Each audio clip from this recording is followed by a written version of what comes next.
하나님 말씀입니다. 누가복음 12장입니다. 누가복음 12장 13절로 21절까지 말씀. 누가복음 12장 13절로 21절까지 말씀입니다.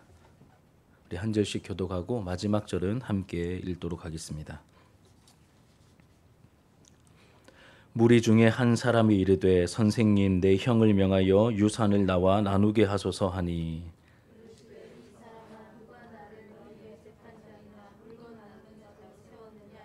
그들에게 이르시되 삶과 모든 탐심을 물리치라 사람의 생명이 그 소유에 넉넉한 데 있지 아니하니라 하시고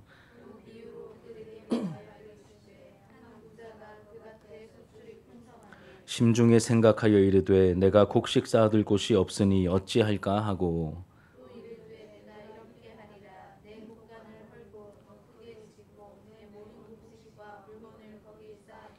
또 내가 내 영혼에게 이르되 영혼아 여러 해 쓸 물건을 많이 쌓아 두었으니 평안히 쉬고 먹고 마시고 즐거워하자 하리라 하되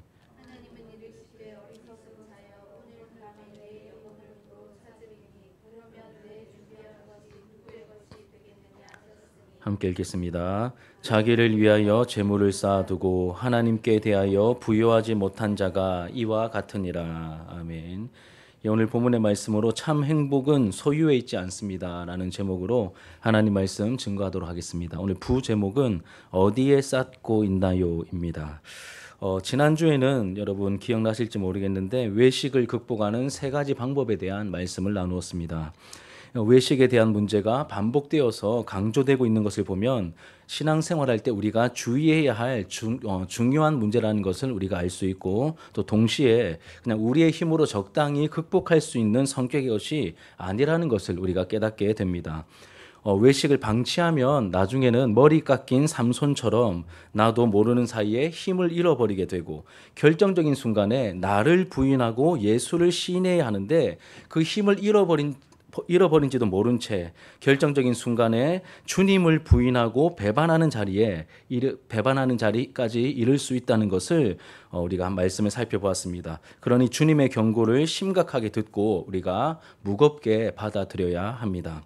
그리고 외식을 이기는 세 가지 방법을 소개했죠. 첫 번째는 결국 다 모든 게 드러날 때가 있다는 것을 우리가 기억해야 합니다. 두 번째로는 하나님이 어떤 분인지 생각하며 두려워할 때 외식을 이길 수 있는 것이죠. 하나님은 영원한 생명을 주관하시는 참 주인이십니다. 우리 목숨뿐만 아니라 영원한 생명을 좌우지하실 수 있는 참 생명의 주인이시고 또 주권을 가지신 왕이시죠. 모든 것을 다스리시는 왕이십니다. 이런 하나님이 어떤 분인지 이런 하나님이심을 우리가 생각할 때, 두려워할 때 이 외식함을 이길 수 있다. 세 번째는 예수님을 확실하게 시인하고 따르는 삶을 살 때 외식을 이길 수 있는 것이죠.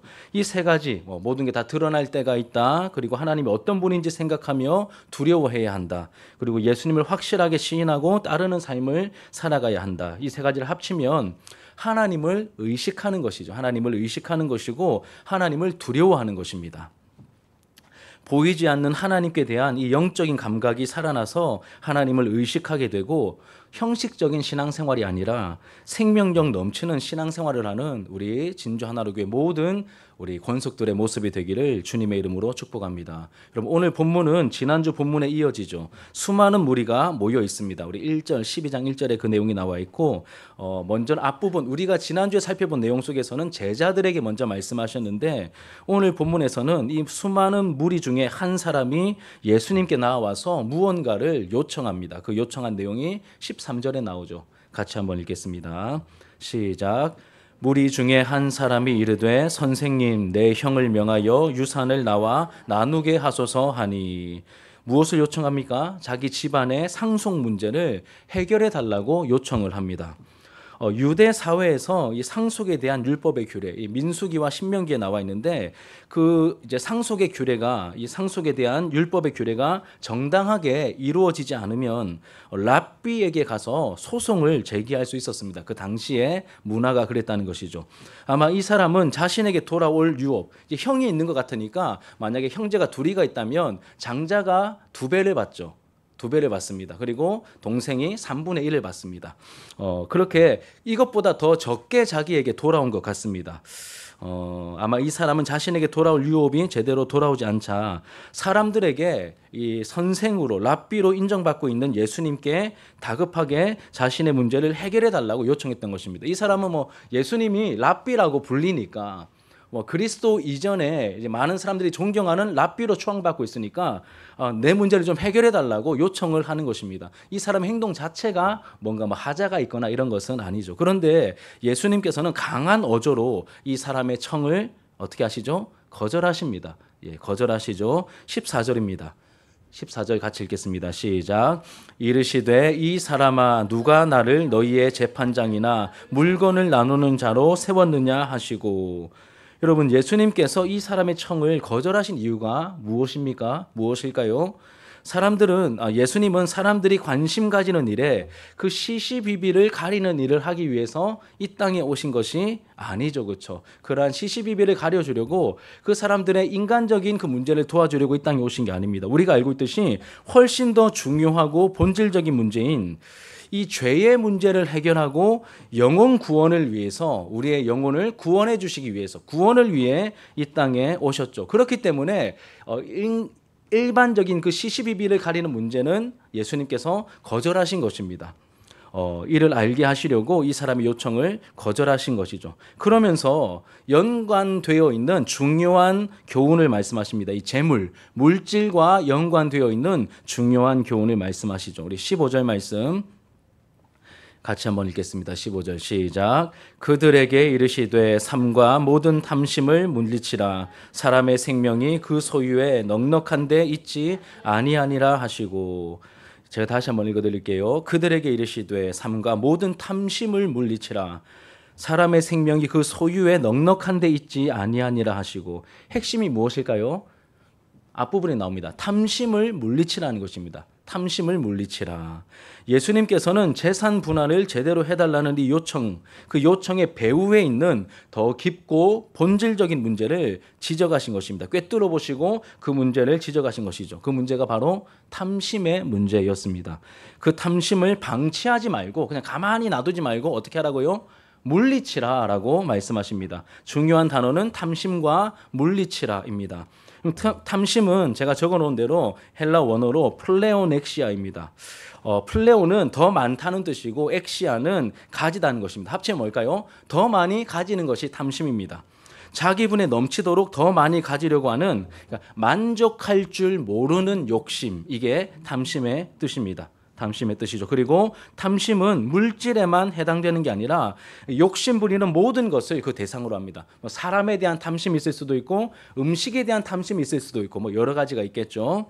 이런 탐심은 무엇보다 소유의 넉넉함, 내가 가지고 있는 게 있는데 만족할 줄 모르고 더 가지려고 하는 그런 것들을 추구합니다. 좀 더 가지려고 하죠. 그리고 이렇게 만족할 줄 모르는 욕심은 한 생명에는 저와 여러분도 포함됩니다. 한 생명을 잘못된 방향으로 이끌고 갑니다.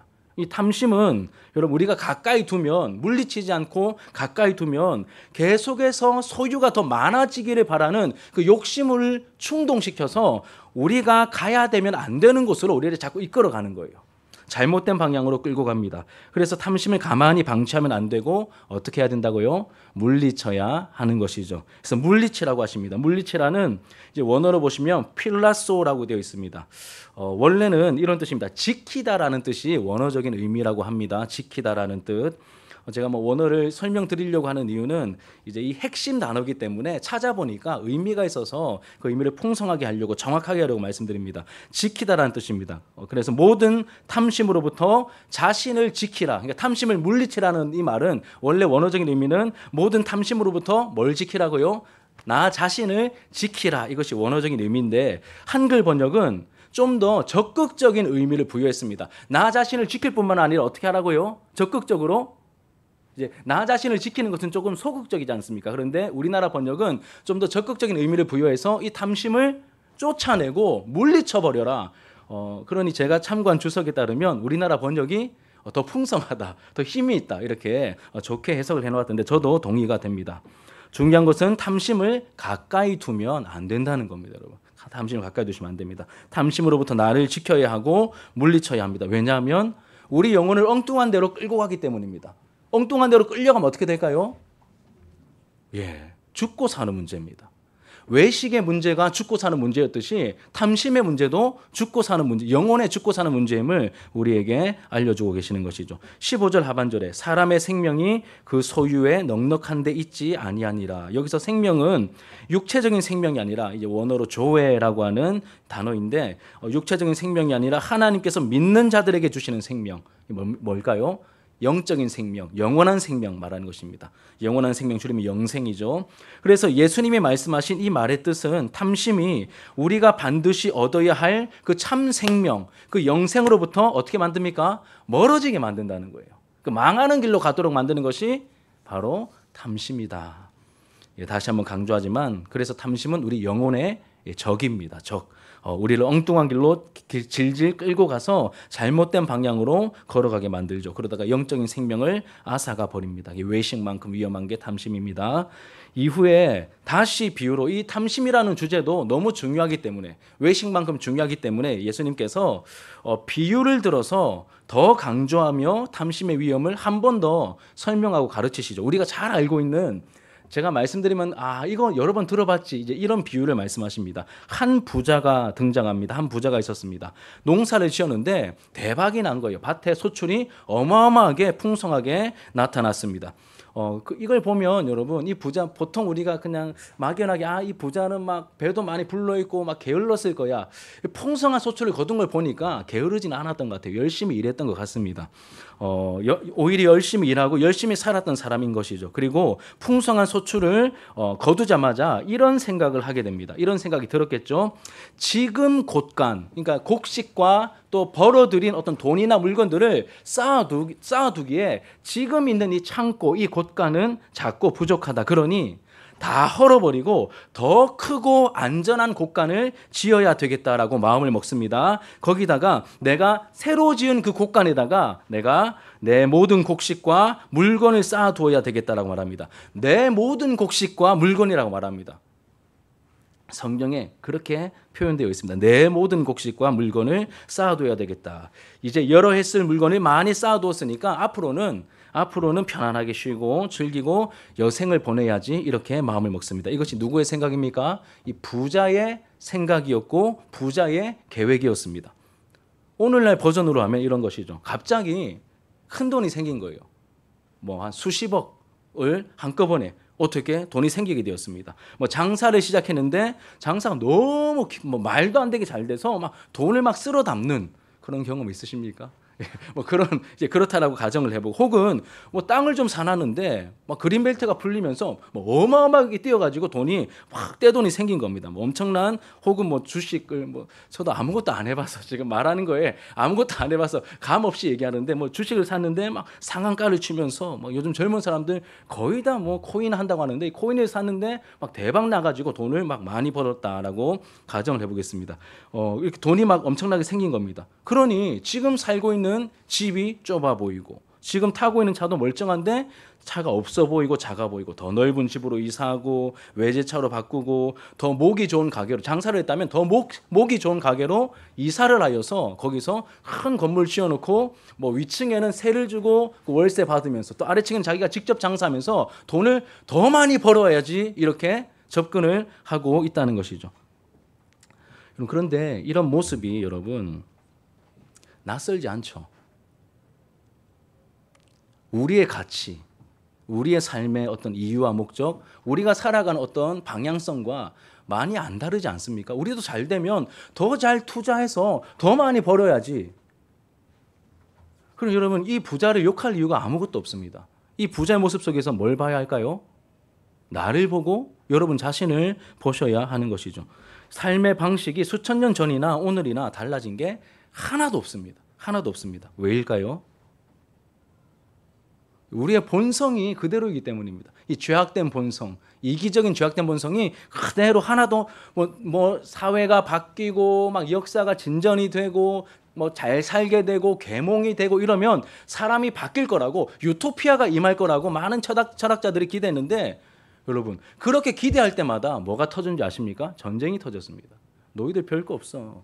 1차 대전 뻥 터지고 2차 대전 뻥 터지고 막 역사를 이렇게 신앙적인 관점에서 보시면 인간의 노력으로 파라다이스는 임하지 않아. 이것을 하나님께서 순간순간마다 이제 보여주신 그런 사건으로 또 볼 수가 있겠습니다. 여러분, 여하튼 이 부자의 모든 계획의 중심에는 뭐가 있냐면 뭐가 있을까요? 부자의 모든 중심에 17절 보십시오.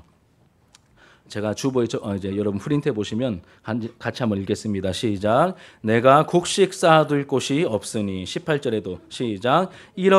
내가 이렇게 하리라. 내 곡간을 내 모든 곡식과 물건을. 그리고 19절 시작. 내가 내 영혼에게 이르되. 뭐가 계속 반복됩니까?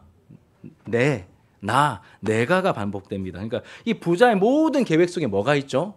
자기가 있는 거예요. 나가 있는 거예요. 나. 온통 나밖에 없습니다. 결정적으로 21절에 이런 표현이 나오죠. 자기를 위하여 재물을 쌓아두고. 재물을 쌓는 이유가 아무리 나중에 내가 좋은 일 할 거예요. 나중에 계획이 있어. 이렇게 아무리 포장해도 결국은 누구를 위해서 쌓고 있다는 것이죠. 중심을 보시는 예수님께서 너 위해서 쌓고 있는 거잖아. 이렇게 핵심을 찔러 주신 것이죠. 이 모든 생각과 계획에는 중심에는 자기가 있는 것이죠. 그런데 여러분 한번 생각해 보세요. 주일 오후에 우리가 배우고 있는 이 소요리 문답, 이제 파트 1 끝나고 파트 2를 하고 있습니다. 10계명을 우리가 2계명까지 우리 엊그제 주일에 다루었죠. 이 10계명의 정체가 뭐라고 말씀드렸죠? 이 소요리 문답의 전반부 내용은 하나님께서 그러니까 우리가 믿어야 할 내용이 뭔지 쭉 말씀하셨고, 그 후반부는 뭐라고 했습니까? 우리가 믿음으로 말미암아 하나님 자녀가 되었으니 하나님의 백성된 우리에게 요구하시는 삶이 있다. 요구하시는 삶이 있다. 그게 어디에 나와 있다고 했습니까? 계시해 주신 도덕법인 10계명에 명시적으로 나와 있다. 그래서 우리는 내 마음대로 살아가는 것은 비인간적인 것이고, 오히려 하나님의 말씀 중에서도 이 10계명을 따라 살아가는 것이 오히려 참 인간의 모습이다. 제대로 된 사람의 모습이다. 핵심은 하나님께서 우리에게 원하시는 삶의 모습이 있다는 겁니다. 우리에게 요구하시는 그 삶의 모습, 요구하시는 사항이 있다는 것, 사항들이 있다는 것입니다. 하나님께서 백성된 우리에게 우리가 어떻게 살기를 원하시죠? 10계명의 내용을 두 가지로 요약하면 뭡니까? 앞에 거는 하나님을 사랑하라. 모든 것 다하여 하나님을 사랑하라. 그 뒤에 거는요. 내 이웃을 내 몸과 같이 사랑하라. 그러면 하나님께서 우리에게 요구하시고 요청하시는 삶은 무슨 삶입니까? 사랑하는 삶인데 누구를 사랑하는 삶이죠? 하나님을 사랑하는 삶과 이웃을 사랑하는 삶입니다. 너무 명쾌하죠, 그렇죠? 이게 믿는 우리들에게 주신 원하시는 하나님의 뜻입니다. 너희들 이렇게 살기를 원해. 그런데 이 부자를 보십시오. 이 사람이 믿는 사람인지 아닌지 잘 모르겠지만 이 사람이 보십시오. 돈이 원래 많았는데 더 많이 생겼습니다. 그때 이 사람의 생각과 계획과 방향이 어느 방향으로 흘러갑니까? 온통 자기밖에 없는 거예요. 뭐가 빠져 있죠? 하나님 사랑과 이웃 사랑이 다 빠져 있습니다. 그걸 지금 예수님이 말씀하고 계신 것이죠. 하나님을 사랑하고 이웃을 사랑하며 섬기는 삶을 살기 원하시는데 그렇게 하라고 명령하셨는데, 그런데 이 비유 속에 나오는 부자의 말과 행동에는 뭐가 빠져 있습니까? 하나님과 이웃이 쏙 빠져 있습니다. 뭐만 충만하죠? 자기밖에 없어요. 자기밖에 없습니다. 철저하게 자신을 위한 계획밖에 없습니다. 풍성해진 소유를 더 증진시키려는 그러한 생각밖에 없습니다. 그럼 세상의 관점에서는 이것이 이상한 게 아니라 아까 말씀드렸듯이 너무 자연스럽고 익숙한 패턴입니다. 사고와 행동 패턴이죠. 이런 속담 아시죠? 물 들어올 때 뭐 해야 됩니까?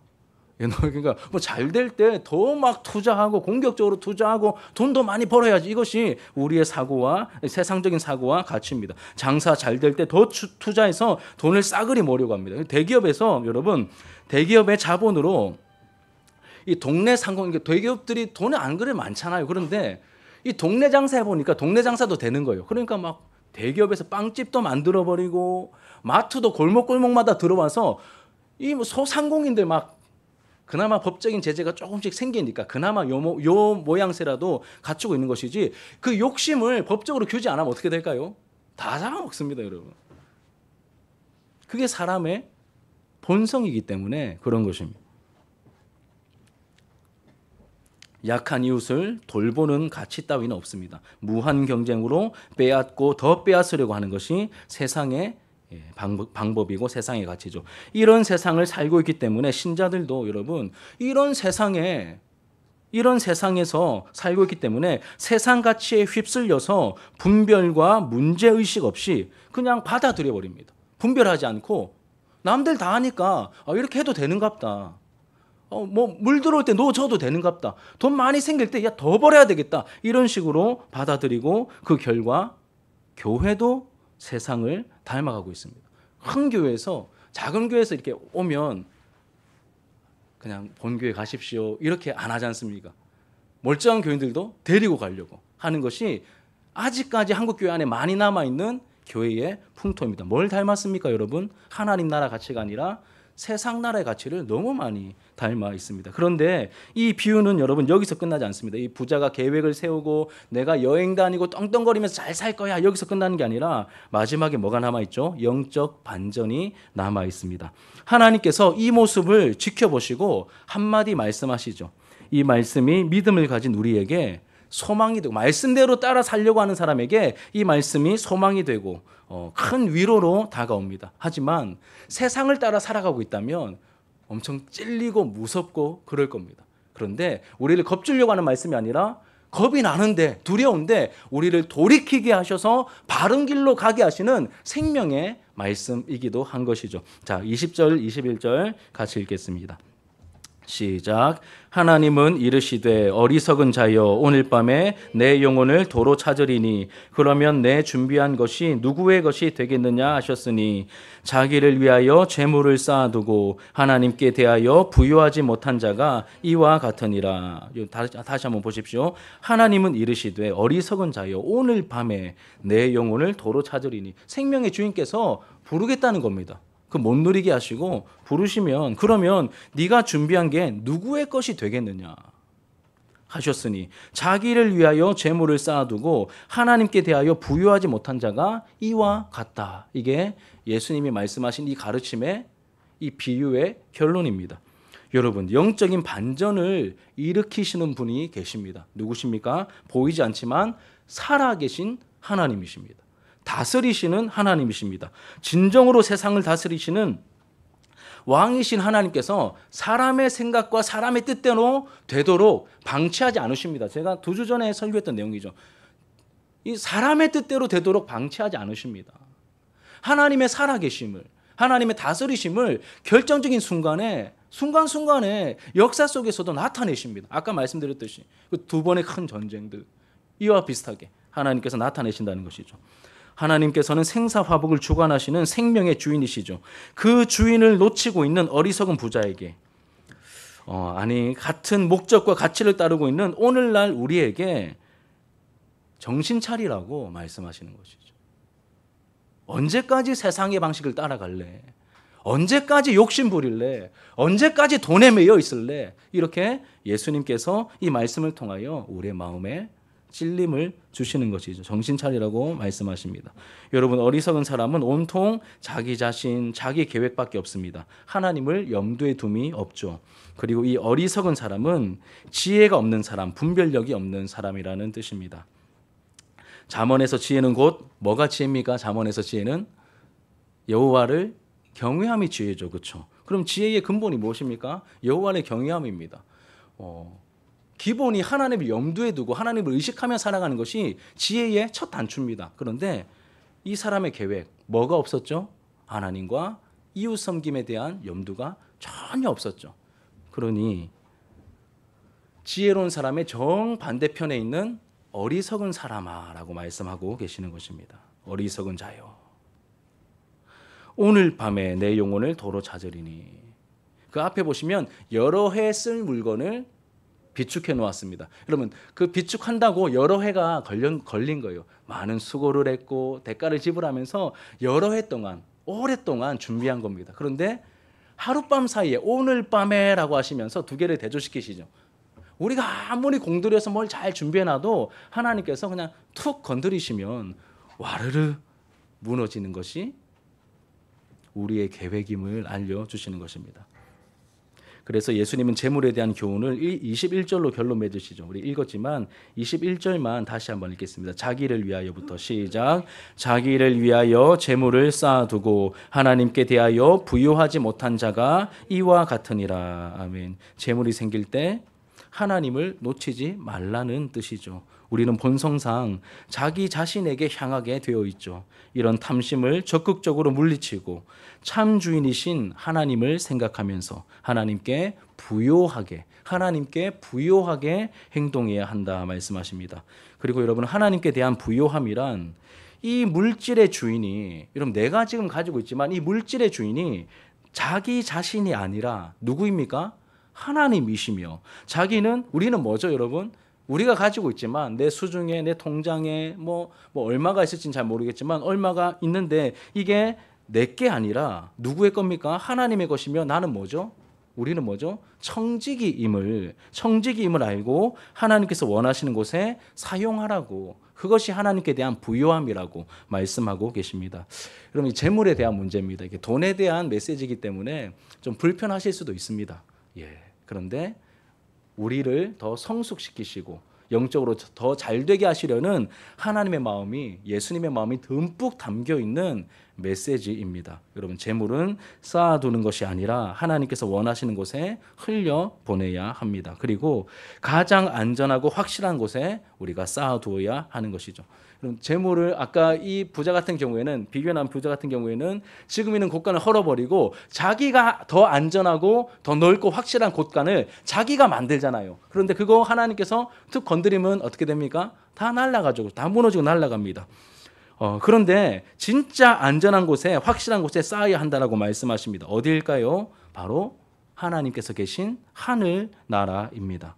좀도 도둑도 없는 하늘의 재물을 쌓으라고 말씀하시고, 그 쌓는 방법은 지금 주어진 소유를 팔아서 어려운 이웃을 돕는 것이 하늘의 재물을 쌓는 방법이라고, 같은 문맥 이제 있는 그 33절 말씀 보시면 그러한 내용이 나오고 있습니다. 같이 33절 같이 읽겠습니다. 시작. 너희 소유를 팔아 구제하여 낡아지지 아니하는 배낭을 만들라. 곧 하늘에 둔 바 다함이 없는 보물이니 거기는 도둑도 가까이 하는 일이 없고 좀도 먹는 일이 없느니라. 너희 보물 있는 곳에는 너희 마음도 있으리라. 아멘. 너희 소유를 팔아서 구제하면 어떤 일이 벌어집니까? 우리에게 배낭이 생깁니다. 그렇죠? 그 배낭은 이렇게 헤어지지 않는, 이제 낡아지지 아니하는 배낭이다. 그리고 이 배낭 가지고 우리가 어디로 갑니까? 하나님 나라, 하나님 나라에 이제 보물이 쌓이게 된다. 이것을 말씀하고 있는 것이죠. 거기는 도둑도 없고 누가 건드릴 사람도 없다. 왜요? 하나님께서 지키고 계시죠. 지켜주고 계십니다. 그리고 가난한 이들을 돕고 섬기는 것은 여러분, 그들을 섬기는 것이 아니라 궁극적으로 이 영적인 의미에서 하나님을 섬기는 것이죠. 그러니 우리는 하나님께서 주신 재물을 쌓아두고 재투자해서 좀 더 가지려는 이 세상의 가치, 이 탐심으로 반응할 것이 아니라 참 주인이신 하나님을 두려워하는 마음과 그분의 기쁨이 되기 원하는 마음을 가지고 필요한 것을 찾아서 이 재물을 자꾸 흘려보내야 됩니다. 흘려보내는 일에 힘써야 됩니다. 교회 재정도 마찬가지입니다. 자꾸 교회 재정을 쌓아두려고 하시면 안 됩니다. 필요한 것에, 더 연약한 곳에 찾아서 자꾸 흘려보내야 합니다. 이것이 성경적인 원리죠. 이제 말씀을 정리하며 맺도록 하겠습니다. 우리가 기억해야 될 것 세 가지입니다. 첫 번째는 내가 하는 일, 나의 계획에 하나님과 이웃을 염두에 둠이 있는가, 하나님과 이웃을 염두에 두고 있는가, 우리가 이것을 살펴야 합니다. 돈을 벌든 재투자를 하든, 우리 학생들은 공부를 하든 시간을 사용하든 관계를 맺든 무엇을 하든지 간에 모든 활동에 누구를 염두에 두면 있는가 확인해야 됩니까? 하나님을 염두에 두고 이것이 이웃 섬김으로 이어질 것인가, 이것을 염두에 두고 우리가 뭔가를 행해야 한다는 것입니다. 작은 일 하나라도 이 큰 목적을 따라 이루어져야 한다는 것이죠. 두 번째는 참 주인을 알아보고 청지기로서 주인의 뜻대로 사용하고 있는가를 살펴야 됩니다. 참 주인이신 하나님을 알아보고 우리는 청지기로서 주인의 뜻대로 사용하고 있는가를 늘 살펴야 합니다. 여러분, 공동체 성경 읽기 하시면 오늘 우리가 새벽에 이제 오늘 날짜상으로는 역대하 1장부터 4장까지지만 오늘 새벽에 우리는 새벽에 어제 거를 새벽에 하거든요. 역대상 마지막 28장과 29장을 오늘 같이 읽고 묵상했습니다. 이 역대상 마지막 부분 다윗의 마지막 고백과 행동이 어떠함이 나오고 있습니다. 그럼 다윗이 어떤 행동을 합니까? 다윗이 전쟁에 승리를 많이 했습니다, 여러분. 전쟁에서 승리 많이 하면 뭐가 생길까요? 전리품이 생기겠죠. 그 전리품 누가 제일 많이 가질까요? 당연히 왕이겠죠. 다윗이 재산이 어마어마하게 많았습니다. 마지막에 다 누구에게 드립니까? 하나님께서 주신 것임을 고백하면서 성전 짓는데 다 드려버립니다. 즐거이 자원하여 다 드려버립니다. 그러니 그 모습을 지켜보고 있던 백성들과 지도자들이 야, 왕이 이렇게 행동하는 걸 보니까 너무 마음에 감격이 돼서 자기들도 가지고 있는 거 가져와가지고 하나님 앞에 즐거이 드리며 자원하며 헌신하는 일들이 이어져 나오고 있는 모습을 보게 됩니다. 하나님께 대하여 부요한 사람의 모습이 어떤 것인지 우리에게 보여주고 있는 것이죠. 자신이 왕이었지만 여러분 다윗이 왕입니다. 여러분 지금 대통령은 잽도 안 됩니다. 여러분 절대 권력을 가진 왕입니다. 근데 그 왕이 늘 시편에서 뭐라고 고백하죠? 왕이신 나의 하나님이라고 고백합니다. 그러니까 우리 같은 사람이 왕이신 나의 하나님이라고 고백하는 게 아니라 절대 지존의 위치에 있는 그 왕이 참 왕을 알아보고 왕이신 나의 하나님 내가 주를 높이고 영원히 주를 송축하리이다 이렇게 고백하고 있는 것이죠. 확실했던 하나님께 대하여 부유한 것이 무엇인지 가장 잘 보여주었던 성경의 인물입니다. 마지막 세 번째로 여러분 탐심을 방치하면 안 됩니다. 탐심을 방치하지 않고 어떻게 해야 될까요? 물리쳐야 하는 것이죠. 여러분 재물을 쌓는 그 숨은 동기가 예수님은 탐심이라고 말씀하셨습니다. 누구를 위해 쌓는 겁니까? 자기를 위해서 쌓는 것이죠. 그리고 쌓다 보면 더 쌓고 싶어집니다. 돈을 이렇게 100만 원 목표로 딱 모아가지고 100만 원까지만 모아봐야지 100만 원 모으고 이렇게 끝입니까? 아니죠. 200만 원 모으게 되고 1000만 원 모으게 되고 계속 돈 모으는 재미에 빠지다 보면 계속 모으게 됩니다. 나중에 크게 내가 한번 쏠 거야. 막 크게 섬길 거야. 우리 그럴 만한 사람은 본성상 쿨하지 못합니다. 지금 못하는 거 나중에 더 못합니다. 우리 아이들 교육시킬 11조 교육시킬 때 지금 용돈이 너무 부족하니까 엄마 아빠 내가 나중에 돈 많이 벌면 하나님 앞에 할게요. 여러분 그 말이 됩니까? 지금 10,000원 중에 1,000원을 못 떼는데 1,000만 원 벌었을 때 100만 원을 뗄 수 있을까요? 안 되는 거 아시죠?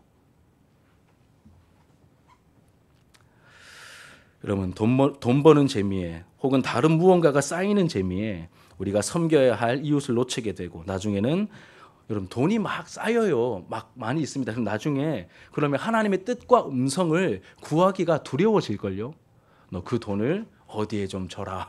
이런 음성 혹시 들릴까 봐 진짜 깊이 기도하기가 두려워지지 않겠습니까? 자연스럽게 멀어지는 겁니다. 이를 극복하기 위한 방법은 외식을 이기는 방법과 다르지 않고 이번 주 오전 예배 나눈 말씀과 크게 다르지 않습니다. 참 주인이며 진정한 왕이신 하나님 그분의 보좌를 향하여 앙망해야 합니다. 우러르고 바라보아야 합니다. 그러면 거룩한 두려움이 하나님에 대한 의식과 거룩한 두려움이 생기게 될 것입니다. 여러분 신자들은 내 힘이 아니라 누구의 힘으로 살아갑니까? 하나님의 힘이죠. 근데 이번 주 오전에 나눴던 말씀을 하나님이 주신 힘을 그 두 글자로 바꾸면 뭐가 되죠? 새 힘이죠. 여러분 우리는 내 힘으로 살아가는 존재가 아니라 하나님이 주시는 새 힘으로 살아가는 사람들입니다. 또 한 가지 우리가 바라봐야 될 것이 무엇이죠? 예수님의 십자가를 바라보아야 합니다. 예수님의 십자가에서 내가 함께 죽었음을 내 영혼에게 알리고 선포해야 합니다. 나는 죽었다. 주님 나는 죽었습니다. 이렇게 제가 내 영혼을 향하여 명령하셔야 된다라고 말씀드렸잖아요. 같은 의미입니다. 나는 죽었습니다. 내 영혼아 내가 죽었음을 알지어다. 십자가에서 주와 함께 내 옛사람이 죽었음을 기억할지어다. 받아들일지어다. 이렇게 선언해야 하는 것이죠. 저도 이번 주 월요일부터 이제 의도치 않게 기도하는 가운데 자꾸 이렇게 선언하고 선포하는 기도를 하게 되더라고요. 특히 갈라디아서 2장 20절이 자꾸 이렇게 마음과 생각과 이렇게 자꾸 기도 시간에 맴돌아서 물론 제가 이제 방언으로 좀 감추면서 기도하긴 했지만 제가 한번 읽어드릴게요. 내가 그리스도와 함께 십자가에 못 박혔나니 그런즉 이제는 내가 사는 것이 아니요 오직 내 안에 그리스도께서 사시는 것이라. 이제 내가 육체 가운데 사는 것은 나를 사랑하사 나를 위하여 자기 자신을 버리신 하나님의 아들을 믿는 믿음 안에서 사는 것이라. 여러분 주보 있으시죠? 같이 한번 읽겠습니다. 시작. 내가 그리스도와 함께 십자가에 못 박혔나니 그런즉 이제는 내가 사는 것이 아니요 오직 내 안에 그리스도께서 사시는 것이라. 이제 내가 육체 가운데 사는 것은 나를 사랑하사 나를 위하여 자기 자신을 버리신 하나님의 아들을 믿는 믿음 안에서 사는 것이라. 아멘. 하나님, 나는 주와 함께 죽었습니다. 나의 옛사람은 죽었습니다. 이렇게 우리가 선언하시면서 나아가야 하는 것이죠. 여러분, 예수 믿는 사람들은 바뀐 사람들입니다. 여러분, 뭐가 바뀌셨습니까? 신분이 바뀌셨죠. 하나님과의 원수에서 하나님의 자녀가 되는 신분이 바뀌었는데 더 중요한 신분 바뀜이 있습니다. 우리는 주인이 바뀐 사람들입니다. 예전에는 내가 주인인 줄 알고 살았는데 예수 믿는 순간에 뭐가 바뀝니까?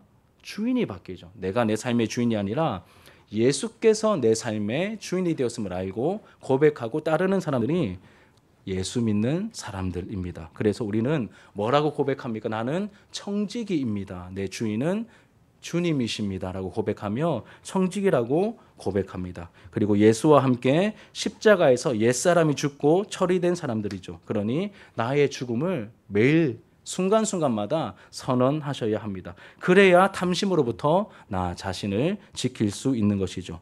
탐심뿐만 아니라 온갖 세상의 유혹과 세상적인 가치와 충동질로부터 나를 지킬 수 있는 것입니다. 여러분, 죽을 때 입는 수의에는 뭐가 없습니까? 주머니가 없죠, 그렇죠? 우리 할아버지 돌아가셨을 때 제가 이렇게 입관 예배할 때 가가지고 2달 전에 봤을 때 진짜 수의에는 주머니가 없더라고요. 뭐 그 전에도 본 적 있지만 주머니가 없습니다. 여러분, 우리께 아무것도 없어요. 아무것도 못 가져갑니다. 근데 아까 헤어지지 않는, 낡아지지 않는 배낭을, 영적인 배낭을 우리에게 주신다고 했잖아요. 우린 그런 영광과 특권을 가진 사람들이에요. 그러니 이 땅에서 재물을 쌓아가며 탐심을 추구할 것이 아니라 이 탐심을 어떻게 해야 됩니까? 물리치면서 주님께서 나의 주인이심을 알고 나는 청지기임을 알고 우리에게 주신 이 재물을 하나님께서 원하시는 곳에 흘려보내면서 사용하면서 하나님께 부유한 삶을 살아갈 때 여러분 우리가 가게 될 그 하나님 나라의 하늘나라에 하나님께서 예비하신 그 상급들이 쌓이게 되는 것입니다. 아무도 여러분 손 못 댑니다. 그건 아무도 손 못 댑니다. 가져가지 못하고 오직 하나님을 두려워하는 마음으로 하나님과 이웃을 섬긴 그 사람들을 위해서 쌓여가고 있습니다. 믿음을 가진 자답게 여러분 이 땅에서 나를 위한 너무 나에게 막 뭐 돈을 많이 쓰고 너무 나를 가꾸고 하는 일에 물론 뭐 그게 잘못된 건 아니지만 너무 과하게 여기는 너무 많이 쓰면서 이웃 돕는 일에는 너무 인색하게 박하게 한다면 여러분 좀 부끄러운 모습입니다. 크리스천답지 못한 그러한 삶의 모습입니다.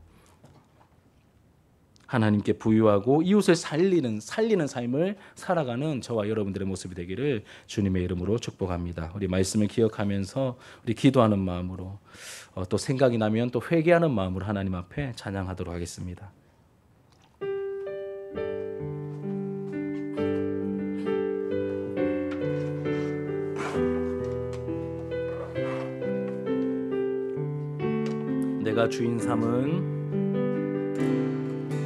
내가 주인 삼은 모든 것 내려놓고 내 주 되신 주 앞에 나가 내가 사랑했던 모든 것 내려놓고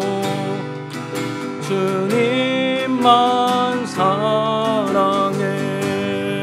내가 주인 삼은 내가 주인 삼은 모든 것 내려놓고 내 주 되신 주 앞에 나가 내가 사랑했던 모든 것 내려놓고 주님만 사랑해. 주 사랑 거친 풍랑에도 깊은 바다처럼 나를 잠잠케 해. 주 사랑 내 영혼의 반석 내 영혼의 반석 그 사랑 위에 서리. 주 사랑 거친 풍랑에도 깊은 바다처럼 나를 잠잠케 해. 주 사랑 내 영혼의 반석 그 사랑 위에 서리. 예수 사랑합니다. 예수 사랑합니다. 사랑합니다. 온 마음 다하여 오직 주님 한 분만 간절히 더 원합니다. 예수 사랑합니다. 예수 사랑합니다. 사랑합니다. 온 마음 다하여 오직 주님 한 분만 간절히 더 원합니다. 넘쳐나네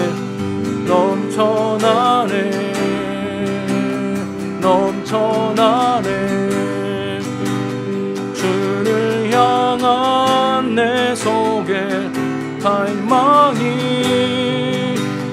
주님께로 날 이끌어 주소서. 주님을 더 원합니다. 넘쳐나네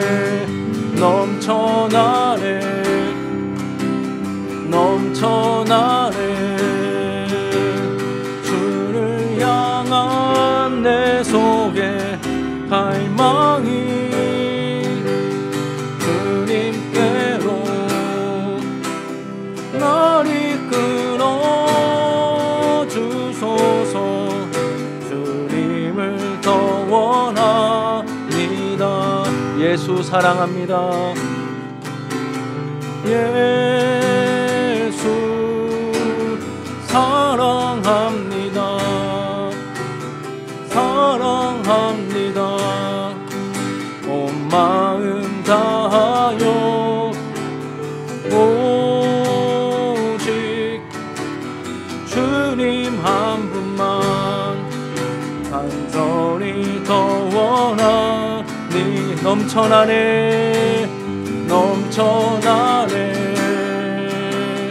넘쳐나네 주를 향한 내 속에 갈망이 주님께로 날 이끌어 주소서. 주님을 더 원합니다. 넘쳐나 하나님께 대하여 부유하길 원합니다. 넘쳐나네 주를 향한 내 속에 갈망이 주님께로 날 이끌어 주소서. 주님을 더 원하